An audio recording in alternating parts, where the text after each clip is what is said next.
এটি একটি খুবই গোপন ঘরোয়া উপায় যা ত্বককে স্বাভাবিকভাবে উজ্জ্বল করতে সাহায্য করতে পারে। আজকাল নিস্তেজ ত্বক, ব্রণ এবং পিগমেন্টেশনের সমস্যা খুবই সাধারণ হয়ে গেছে, কিন্তু যখন শরীর ভেতর থেকে সঠিক পুষ্টি এবং ডিটক্স সাপোর্ট পায় তখন ধীরে ধীরে ত্বকে প্রাকৃতিক উজ্জ্বলতা আসতে শুরু করে। হলুদ এবং গোলমরিচ ত্বকের জন্য অত্যন্ত উপকারী বলে মনে করা হয়, কারণ হলুদে থাকা কারকিউমিন প্রদাহ কমাতে এবং ত্বককে সুস্থ রাখতে সাহায্য করে।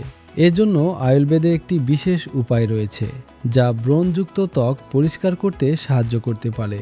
সেটি হলো হরিতকি, বহেরা এবং আমলকি।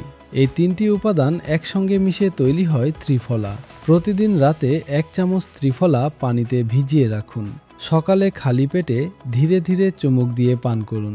এটি আপনার অন্ত্রের স্বাস্থ্যকে শক্তিশালী করতে, শরীরের ভেতরের পরিষ্কার পরিচ্ছন্নতা বজায় রাখতে এবং ভবিষ্যতে ব্রণ ও একনের মতো সমস্যার ঝুঁকি কমাতে সাহায্য করতে পারে। আপনি যদি এমন একটি বিশ্বস্ত ত্রিফলা পণ্যের লিঙ্ক চান তাহলে কমেন্ট করুন ত্রিফলা। আমি আপনাকে পণ্যের লিঙ্ক ডিএমে পাঠিয়ে দেব।